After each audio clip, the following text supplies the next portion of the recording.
징검다리 건너기를 할 때 실제로도 좀 무서웠던 게 그게 이 세트가 한 1m 정도 위에서 이제 진행이 되는 거였고 실제로 이제 강화 유리를 끼고 저희가 그 위를 이제 뛰어다녔었어야 됐어요.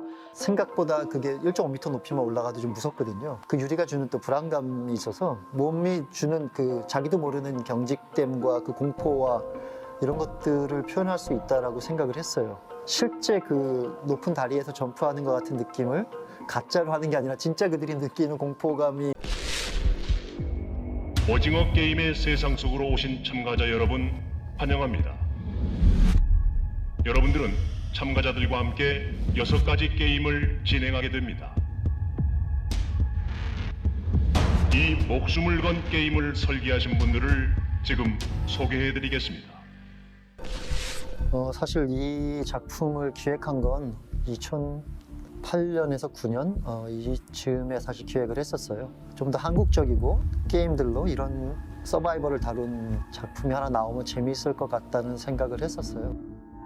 미술적으로 이렇게 접근을 해서 공간들을 비주얼을 만들어갈 때 관객들이 오징어 게임에 숨겨져 있는 의도들을 조금 같이 이렇게 생각하셨으면 좋겠다라는 그런 욕심 같은 게 있었어요. 첫날 아침에 이제 세트장을 들어가면은 사진 찍기 바빠요.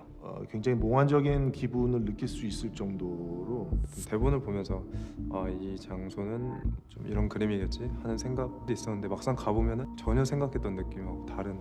되게 황홀했어요. 그 공간 안에 들어간 순간 판타지적인 세상에 와 있는 것 같은데 또 반대로 우리에게 주어진 상황은 굉장히 감정적이고 뭔가 드라마틱하고 극적인 순간들이 있어서 사실 기대와 상상을 한 것 이상으로 충격적인 비주얼들이 펼쳐지더라고요. 모든 게임을 통과하신 우승자에게는 456억 원을 상금으로 드리겠습니다. 그럼 첫 번째 게임을 시작하도록 하겠습니다. 첫 번째 게임은 무궁화 꽃이 피었습니다입니다. 첫 번째 무궁화꽃이 피었습니다라는 게임은 그 7, 80년대에 골목길에서 했었던 아이들의 게임이잖아요. 그래서 그때 그 초등학교 교과서에 나오는 철수와 영희의 어떤 그 일러스트를 참고해서 로봇을 만들게 돼요. 무궁화꽃이 피었습니다가 가장 많은 사람이 동시에 할 수 있는 그런 놀이이기도 하고 가장 단순한 형태의 놀이이기도 하고 그래서 동시에 또 가장 충격적인 반전이 엔딩이 있을 수 있는 그런 게임이라고 생각해서 무궁화꽃이 피었습니다를 가장 첫 번째 게임으로 삼았고요. 거의 군중신이라고 할 수 있는 똑같은 옷을 입은 똑같아 보이는 저 사람들의 간절함이 게임을 이기기 위해서 무궁화 게임을 한다는 저 퍼포먼스가 굉장히 놀라울 정도로 멋있었어요. 두 번째 게임은 뽑기입니다. 제일 기억에 남는 것 중에 하나가 뽑기가 뒤에서 계속 그 뽑기 선생님이 뽑기를 찍으셨었어요. 그래서 하루 종일 그 현장 세트에서 뽑기 냄새가 너무 나는 거예요. 실제 저희가 감독님이 원했었던 설탕 뽑기 오브제를 좀 만들기 위해서 뽑기 달인을 좀 모셔왔어요. 그래서 그때그때마다 설탕을 이렇게 뽑기 그 오브제를 만들고 소품 만드는데 상당한 노력을 좀 하면서 그때 당시에 그 느꼈을 법한 그 게임의 오브제를 잘 구현하려고 노력을 했었고요. 세 번째 게임은 줄다리기입니다. 저는 실제 그 게임장 안의 공간과 거의 흡사한 분위기를 연출해 주는 게 배우들이 진짜 그 안에서 뭔가를 하는 것 같은 느낌을 더 강하게 받을 것 같고 그 공간에 있음으로써 뭐 배우들의 연기가 조금이라도 더 현장감이 있고 현실감이 있을 것이라는 생각을 많이 했습니다. 줄다리기 이런 걸 할 경험이 많이 있지는 않잖아요. 근데 실제로 엄청난 체력을 요구하더라고요. 그 게임을 하다 보니까 체력적으로 뭐 당연히 소모되는 건 마찬가지인데 가장 힘들었던 건 사실 정서적인 부분이랑 심리적인 부분인 것 같아요. 누군가 죽어나가야 되고 내가 살려면 누군가를 죽여야 된다는 죽어야만 한다는 그런 심리적 판단들? 현장에서도 그 게임을 하는데도 그 동심의 세계에서 상대방을 이겨야만 하는 서바이벌 게임을 한다는 것 자체가 그런 개념 미술적인 어떤 부분들이 많지 않았나. 네 번째 게임은 구슬치기입니다. 그 구슬치기를 하는 그 공간이 굉장히 리얼리티한 우리 옛날 뒷골목 같은 우리가 살던 그 대문 앞 같은 느낌이 있어서 그런 거에 대해서 오는 희한한 향수와 함께 오는 이상한 긴장감? 구슬치기도 저도 했어요. 어렸을 때 해서 그 생각도 나고 그 구슬치기 하는 그 내용 속에 인간의 허위와 진실성, 그 인간성이 보여주는 그런 장면들이 있잖아요.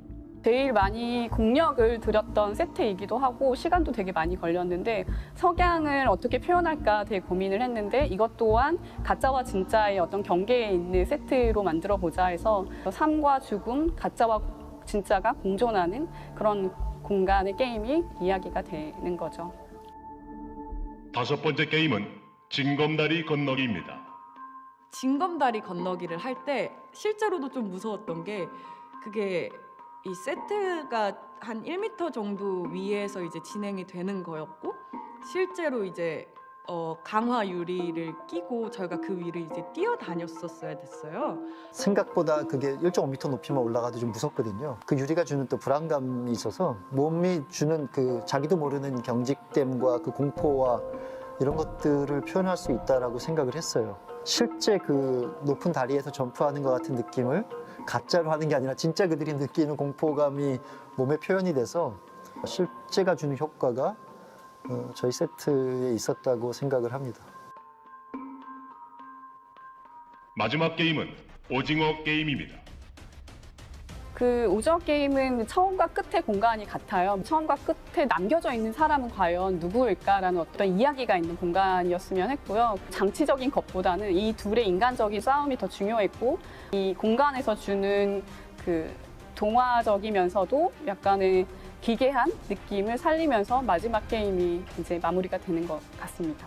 어렸을 때의 그 선하고 내 마음이 항상 순진하고 착하고 남을 위해 돕고 그랬었던 그 어렸을 때 그 심리를 끄집어 온 다음에 그 심리를 갖고서 이 무시무시한 게임을 하다 보니까 다들 승자가 되려고 노력을 하고 하지만 결국에 승자가 되는 입장에서 보면은 결코 내가 승자가 아니고 또 패자일 수도 있는 오징어 게임도 그런 이야기라는 생각으로 만들었습니다. 이 안에 들어와 있는 사람들, 그들에게 남은 건 거의 절망과 공포와 분노와 슬픔밖에 없어 보이는데 마치 그들이 밖에 있던 바깥 세상과 똑같이 뭔가 그래도 그 와중에 잃지 않는 인간성, 그것에 대한 희망, 그래서 판도라의 상자 같은 이야기가 아닐까? 그런 이야기가 보시는 분들한테 됐으면 좋겠다, 그런 생각을 해봤습니다. 인생의 밑바닥에 선 사람들이 벌이는 의문의 서바이벌 게임. 오징어 게임 속에서 당신은 어떤 선택을 하시겠습니까?